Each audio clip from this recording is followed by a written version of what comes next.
So here's a contribution manager. We have the age, salary, and employer match statistics for Alex Johnson. Here we can change his contribution amount. We can see it by percentage or by paycheck. We can change it using typing or with the slider.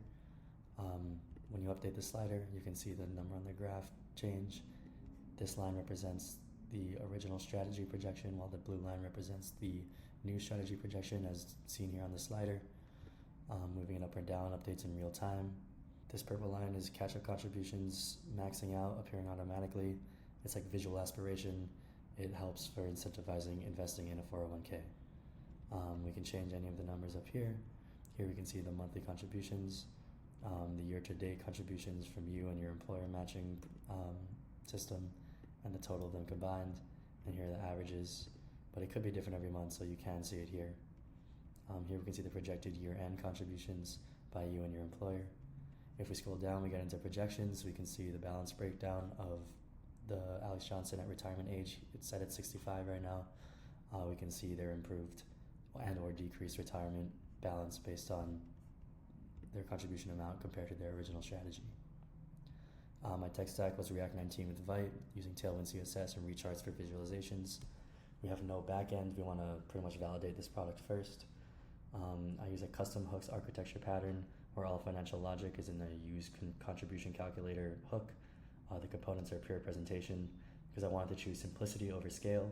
This isn't really a distributed systems problem, it's a UX problem. I try to look up other retirement calculators. Most of them are kind of not so fun. Form, submit buttons, wait for results. Nobody really uses them twice. I built this app for instant feedback.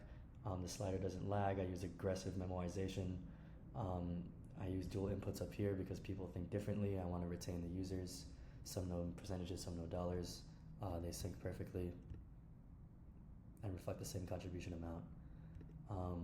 This tech stack led me to a 62 kilobyte package total. It loads instantly. There is no backend yet because we're essentially just proving value first. Mock data is realistic. We have a 24-year-old with $65,000 salary with actual IRS limits if you go too high, as seen here. So it doesn't let you do that.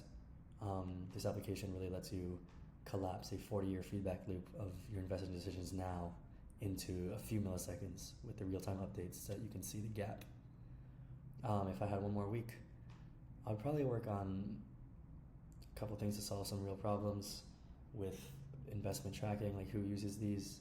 People who do have multi-account aggregation issues. They have old employers with different 401ks scattered around.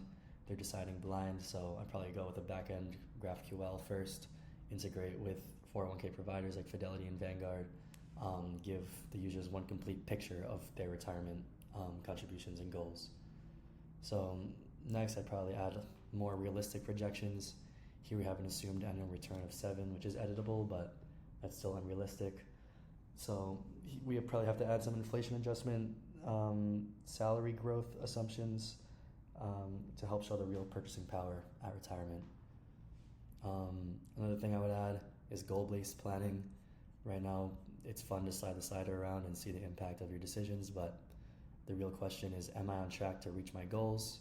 And allowing the users to set their retirement income goal and then calculate the required contribution would be probably very helpful for those types of people who use this app.